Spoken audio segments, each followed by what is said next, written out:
메리 크리스마스. 오늘도 할렐루야 교회 모든 성도들 함께 이 아침에 말씀을 사모함으로 묵상하고 기도하는 모든 주의 자녀들의 삶 가운데 주님의 은총과 그 충만함이 함께하길 예수 그리스도의 이름으로 축원드립니다. 성탄절 이 땅에 오신 주님을 기억하고 다시 오실 주님을 바라보며 오늘 이 아침에 이 말씀 붙잡고 나아가기 원합니다. 함께 사모함으로 이 아침 시작합시다. 12월 25일 월요일 아침 예배 성삼위 하나님께 올려드립니다. 오늘 하나님의 말씀은 이사야 11장 1절부터 9절까지입니다. 이사야 11장 1절부터 9절까지입니다. 이새의 줄기에서 한 싹이 나며 그 뿌리에서 한 가지가 나서 결실할 것이요 그의 위에 여호와의 영 곧 지혜와 총명의 영이요 모략과 재능의 영이요 지식과 여호와를 경외하는 영이 강림하시니니 그가 여호와를 경외함으로 즐거움을 삼을 것이며 그의 눈에 보이는 대로 심판하지 아니하며 그의 귀에 들리는 대로 판단하지 아니하며 공의로 가난한 자를 심판하며 정직으로 세상의 겸손한 자를 판단할 것이며 그의 입에 막대기로 세상을 치며 그의 입술의 기운으로 악인을 죽일 것이며 공의로 그의 허리띠를 삼으며 성실로 그의 몸의 띠를 삼으리라. 그때 이리가 어린 양과 함께 살며 표범이 어린 염소와 함께 누우며 송아지와 어린 사자와 살찐 짐승이 함께 있어 어린 아이에게 끌리며 암소와 곰이 함께 먹으며 그것들의 새끼가 함께 엎드리며 사자가 소처럼 풀을 먹을 것이며 젖먹은 아이가 독사의 구멍에서 장난하며 젖된 어린 아이가 독사의 굴에 손을 넣을 것이라. 내 거룩한 산 모든 곳에서 해됨도 없고 상함도 없을 것이니 이는 물이 바다를 덮은 같이 여호와를 아는 지식이 세상에 충만할 것입니다. 아멘. 하나님의 말씀입니다. 이새의 줄기에서 난 한 싹 위에 여호와의 영이 강림하실 것이다 라고 말씀하세요. 그 여호와의 경외함으로 즐거움을 삼을 것이며 공의로 허리띠를 성실로 몸의 띠를 삼을 것입니다.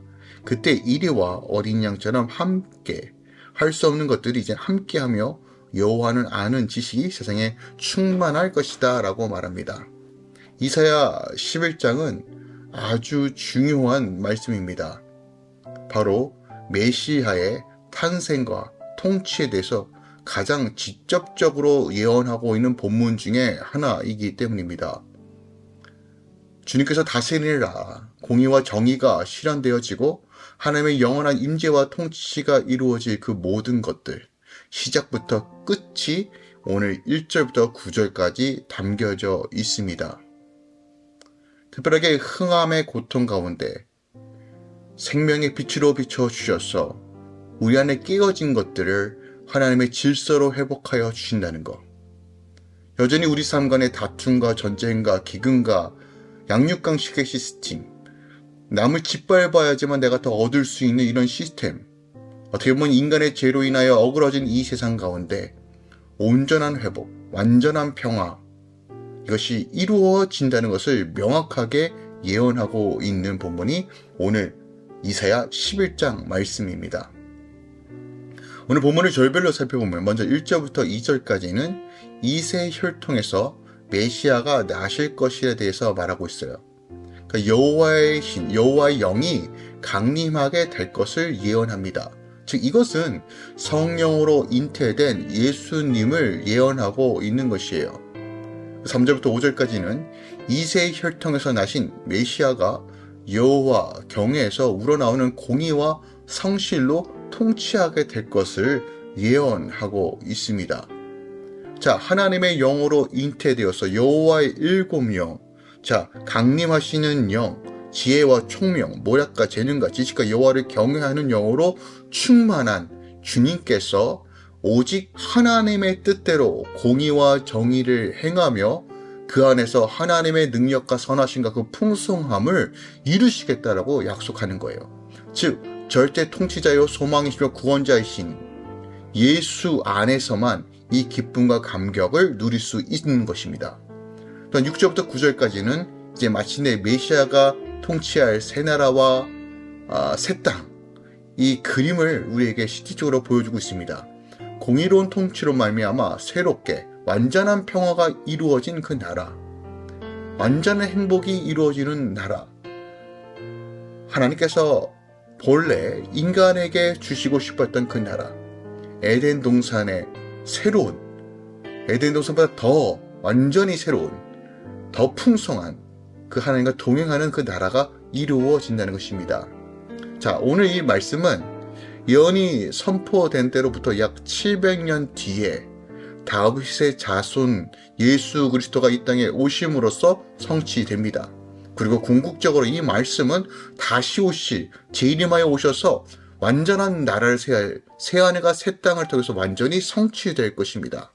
그러므로 이 말씀은 지금 우리가 어느 시대에 살든 어떤 환경 속에 살든 나의 주, 나의 왕, 나의 하나님 안에 거할 때만이 누릴 수 있는 참된 하나님 나라의 기쁨과 통치와 샬롬의 본질적인 것이 무엇인지를 명확하게 보여주고 있다는 것이죠. 그러므로 우리가 이 비밀을 깨닫는다면, 이 복음의 비밀들을 우리 안에 채우고 믿음으로 선포하며 내 삶 가운데 채운다면 여전히 이 하나님 나라의 놀라운 증거와 역사는 내 삶 가운데 풀어진다는 것입니다. 오늘 본문 말씀을 통해서 더 깊이 묵상할 것이 무엇이 있을까요? 저는 6절 이하의 말씀, 이 새하늘과 새 땅, 이 하나님의 나라에 대해서 조금 더 살펴보기 원합니다. 6절부터 9절에는 그리스도가 왕으로 다스리시를 메시아의 왕국에 대해서 표현하고 있어요. 그러니까 하나님께서, 우리 주 예수께서 다스리시는 그 왕국은 인간의 타락으로 말미암아 깨지고 어그러지고 무질서 가운데 있었던 모든 것들, 생육하고 다스리고 번성을 하는 그 본질적인 부르심이 아니라 자신의 욕심과 욕망을 따라 살아가며 강한 자가 약한 자를 핍박하고 상하게 하며 빼앗는 이런 구조 속에서 온전한 평화가 이루어질 수 있음을 보여주고 있어요. 지금까지 세상의 역사들은, 인간의 역사들은 유토피아를 만들기 위해 수많은 이념과 정치적 생각과 제도화들을 통해서 이루려고 했습니다. 그러나 그 누구도 인간의 능력으로는 이것을 이룬 어떤 시스템과 정치, 어떤 사회적 구조는 없었다는 것이에요. 이상에만 머물고 실질적으로는 불가능했습니다. 왜요? 우리 안에는 불가능한, 즉 불완전함이 있기 때문에 불완전한 것은 완전함을 만들 수 없습니다. 그런데 오늘 본문에서 무엇을 이야기하고 있습니까? 이리와 어린 양, 표범과 어린 염소, 송아지와 어린 사자, 암소와 곰, 적먹이 어리와 독사, 서로 대비되어 전혀 어울릴 것 같지 않은 이 두 종류가 서로 한 쌍이 되어 연합하여 조화롭게 함께 살아가는 모습을 보여주고 있습니다. 누군가는 송아지고, 누군가는 어린 양사고, 누구는 양이고, 표범이고, 각각 기질과 민족과 다양성, 이 지구상에 살고 있는 수많은 사람들이 있습니다.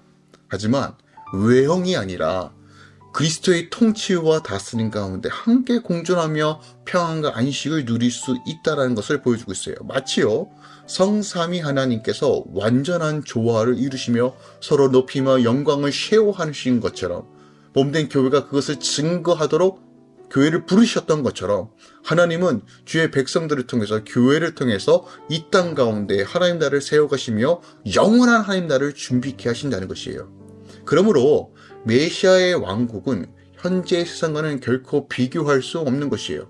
그러니까 우리가 이 소망이 있다면, 우리가 이것을 바라본다라면 현재 내가 어떻게 살아야 될지를 명확하게 정립하고 세울 수 있다는 것이에요.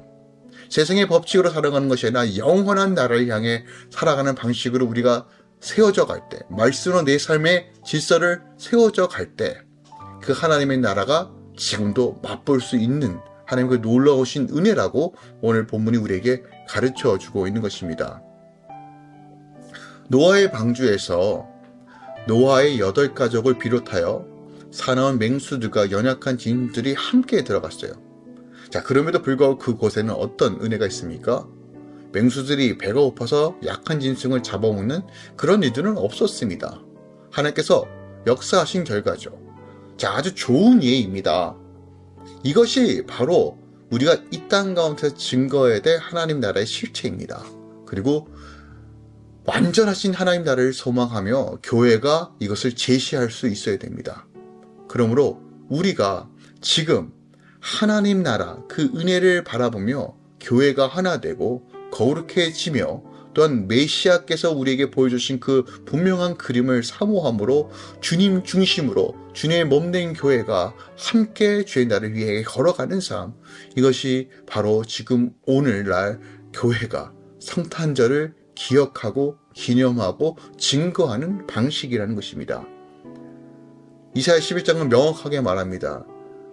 여호와의 일곱 영이 우리 주님께 머물렀던 것처럼 그 하나님의 영이 우리 안에 임하여 하나님을 경외함으로 우리 삶이 셋업되어지고 그 경외함을 통해서 주의 나라가 세워지며 주의 능력으로 살아가게끔, 또한 그 능력으로 주의 오심을 준비하며 완성된 그 나라를 향해 예수의 나라를 세워가는 일에 주의 도구로서 일꾼으로서 복된 삶을 살 수 있음을 오늘 본문이 우리에게 가르쳐주고 있는 것입니다. 그러므로 오늘 이 아침에 오늘 여러분들에게 도전을 주기 원합니다. 특별하게 이번 일주일은 우리가 선교 위크로 지냅니다. 삶으로서 특별하게 사랑과 관심이 필요한 지체가 있다면 찾아가시고 전하시고 만나시고 또한 주의 사랑을 나눠주는 일주일 되기 원합니다. 이번 일주일도 여러분 삶 가운데 하나님의 충만함이 임하길, 또한 오늘 하루도 하나님의 그 즐거움과 기쁨과 감격으로 채워지길 예수 그리스도의 이름으로 축원드립니다. 기도하겠습니다. 사랑하는 주님 감사드립니다.